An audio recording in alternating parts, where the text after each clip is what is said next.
I think renovation is probably key, because I suppose it's about using what we already have first, and then if there's supply needed, you build more. But in my opinion, I think you should renovate definitely what you already have and see what measures you can take, because You would be better off renovating.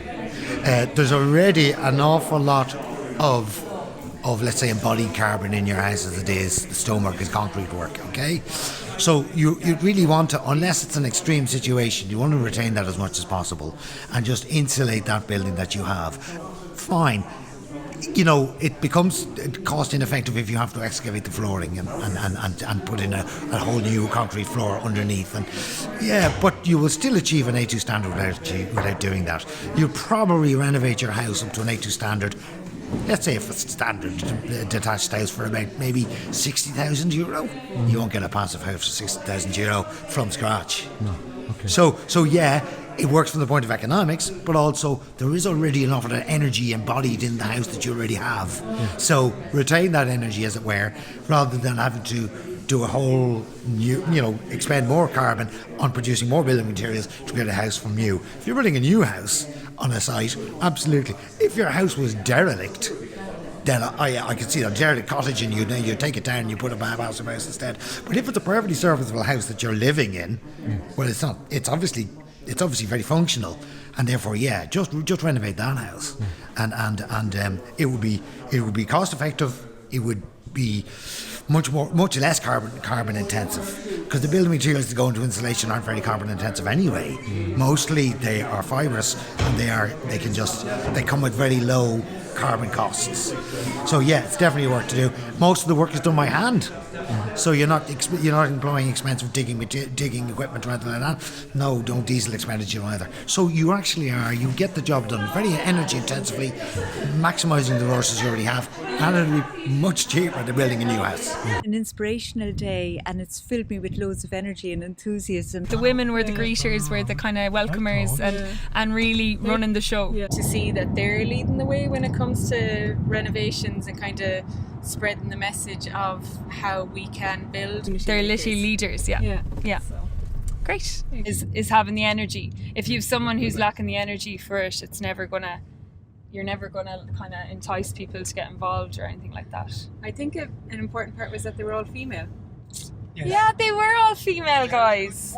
And that's actually a great point for the project as a whole. They were Really inspirational to see how communities have kind of taken what were disused in buildings that were nearly in disrepair, and how communities, through working continuously and using different funding streams, have renovated the buildings and renovated them to a really high standard. So now that they're really nice spaces for the communities to use, and then to hear the success of these community buildings and how they now have a really integral part of the community, where the community come to play bingo, or where they come to get the Meals on Wheels food, or where the food is prepared to go out to the schools. So these community buildings are really key focus points. Seeing communities coming together and like building a little hive for themselves, and like even the place we went to where they do the Meals on Wheels and they give stuff to the schools and they do so many things. And then the Wheelchair Association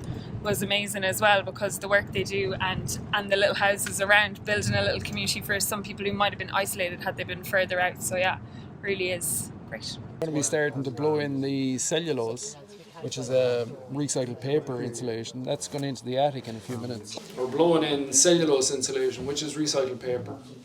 And it's pumped from the back of the van through a machine through this pipe, and we just blow it out loose on top of the... There is attic insulation up there, fiberglass, so we're putting another layer. There's about 200mm thick on top of the fiberglass that's existing. So that's essentially what we're doing. It's a fairly simple process. It is a little bit dusty as we're blowing, but might be interesting for you to have a look at it. Fixed onto a base. You have a few options when you're doing this. You can either go with, say, a ballast system where you put down a strip at every leg, or you can go with the raft. With the whole raft. Yeah. A lot of people prefer the raft system because it's a weed suppression as well. Okay. So okay. and the cost of doing the The full raft. As against the ballast system, there isn't a whole lot in it, so a lot of people actually go with go for the full way, yeah. and yeah. it helps with the weed control as well. Right, yeah. That is your mounting system. Okay. That can be adapted as well. Yes.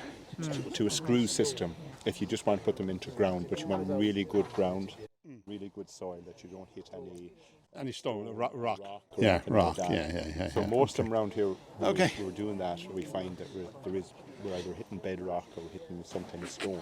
Yeah, So this okay. is a 6.8 kilowatt system. We're going Right. to put in the inverter. We have a duct ran up to the shed there. Okay. So the inverter is going in the shed there. Okay. And the battery is going in the Storage shed. batteries as well. Storage battery. How much storage is he? I think putting? it's a 5 kilowatt battery. 5 at this kilowatt. moment, at the Kilowatt moment. hours, yeah. Kilowatt hours. Okay. Keep correcting So me. yeah.